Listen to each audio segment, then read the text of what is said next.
So the gun was in your hand, and what was he telling you? 1, 2, 3? He was holding on to it too. Okay, like on top of your hand or something? Yes, like, Okay, like I couldn't even tell you how it was, like, but that one that She would wake up in the morning and there would just be clumps of hair all over her pillow. Patches here, patches there. She became extremely self-conscious about it. The kids themselves, drenched in blood. There's blood spatter that's on the walls. There's bullet holes from rounds that have gone into the victims and outside.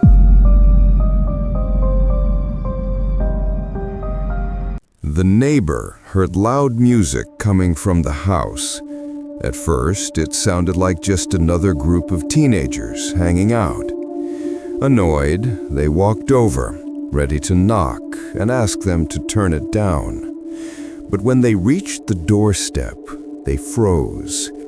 Through the window, they saw something so terrifying it made them step back in shock. This wasn't a party. It was the scene of one of the most brutal teen murders in Texas history.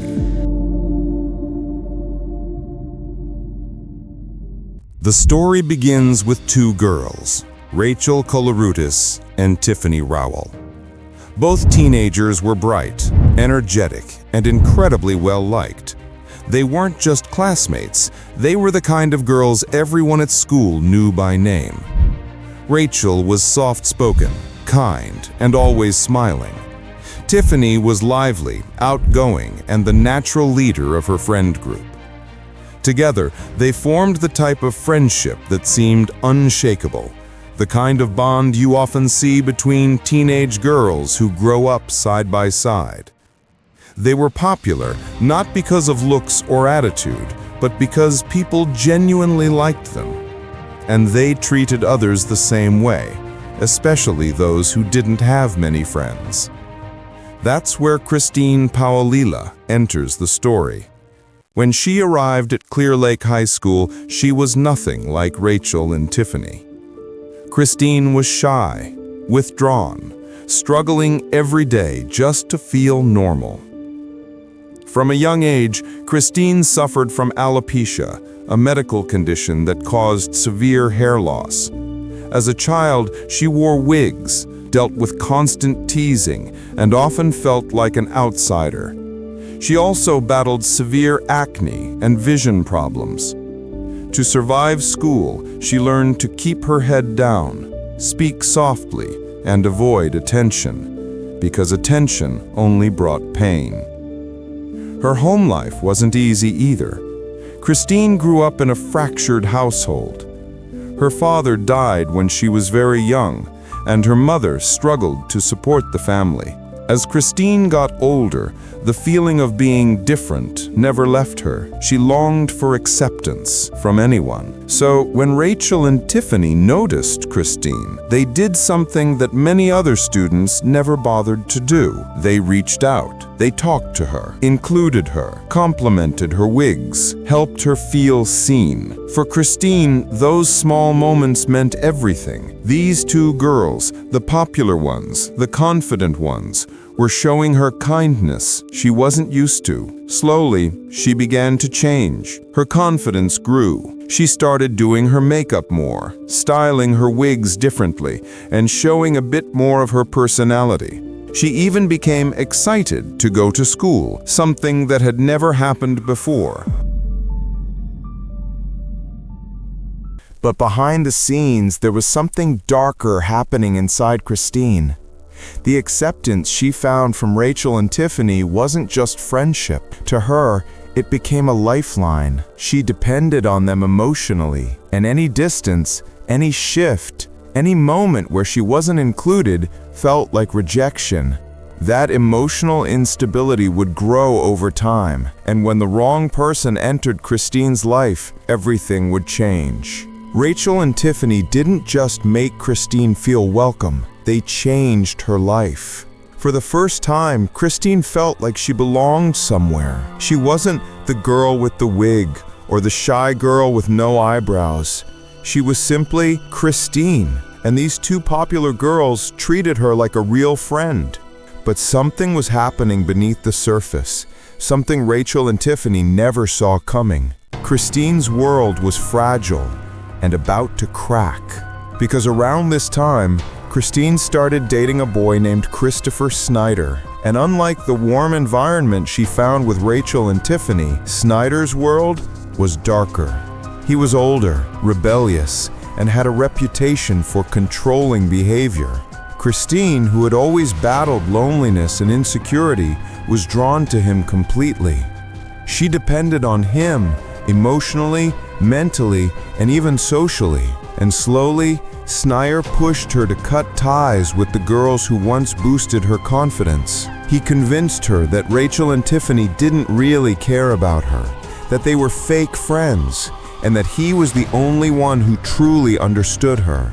Christine's personality began to shift. The shy, grateful girl Rachel and Tiffany once helped was transforming into someone angry, jealous, and increasingly unstable.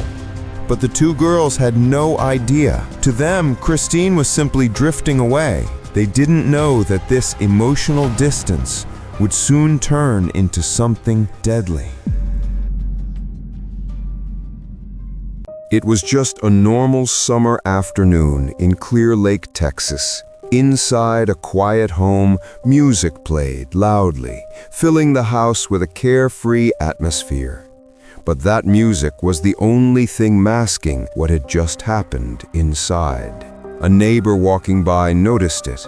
It was unusually loud, too loud for the middle of the day. Out of courtesy, the neighbor walked up to the door, thinking it was simply teens playing music again. They knocked softly. No answer. They knocked again, louder. Still nothing, except the music. And then, through a small opening in the door, the neighbor saw something. Something so horrific, so unexpected, that they immediately stepped back, frozen in shock. What they saw wasn't a party. It wasn't kids joking around. It was a crime scene, one that looked like pure rage exploded inside that house. Within minutes, police arrived, and the moment they stepped inside, everything changed. Inside the living room were the bodies of Rachel Colorautis, Tiffany Rowell, Marcus Pricola, and Adalbert Sanchez, all young, all brutally murdered. Detectives were stunned. There were no signs of forced entry, no robbery, nothing stolen. Whoever did this was let inside, and that meant only one thing. The killer was someone the victims trusted. But the question was, who would want to slaughter 4 innocent teenagers, and why, with such brutality? This would become one of the chilling investigations Texas had ever seen.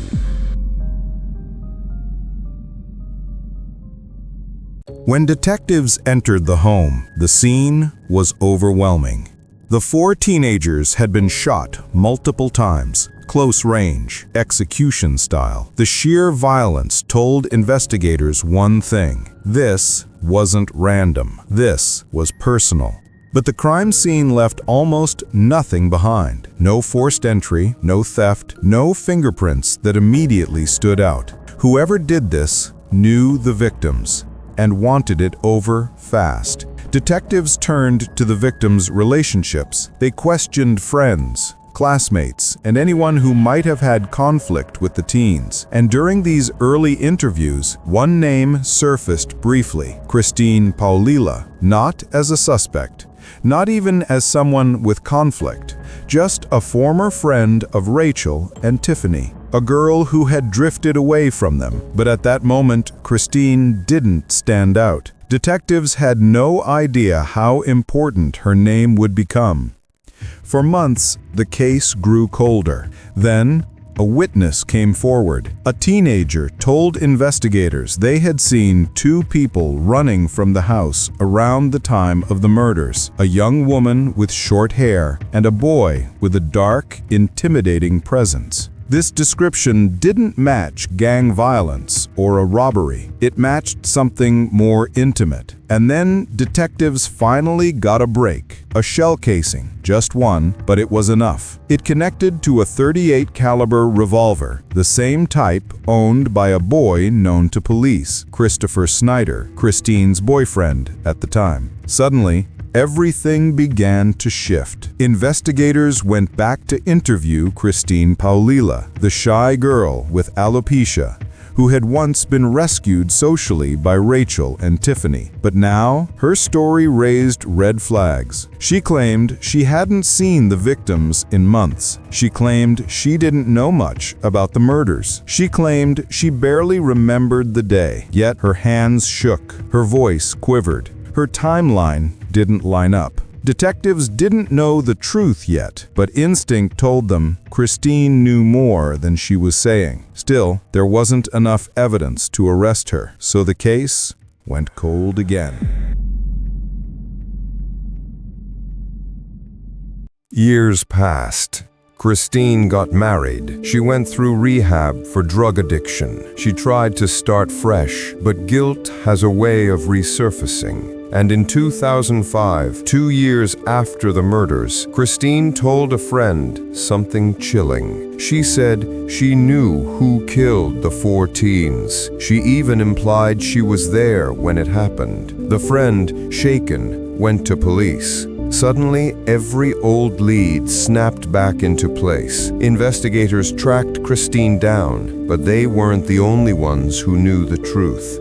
Because shortly before detectives reached him, Christopher Snyder, her former boyfriend, and the boy witnesses saw fleeing the scene, took his own life. He died before he could ever be questioned. And now all eyes turned back to Christine Paolilla.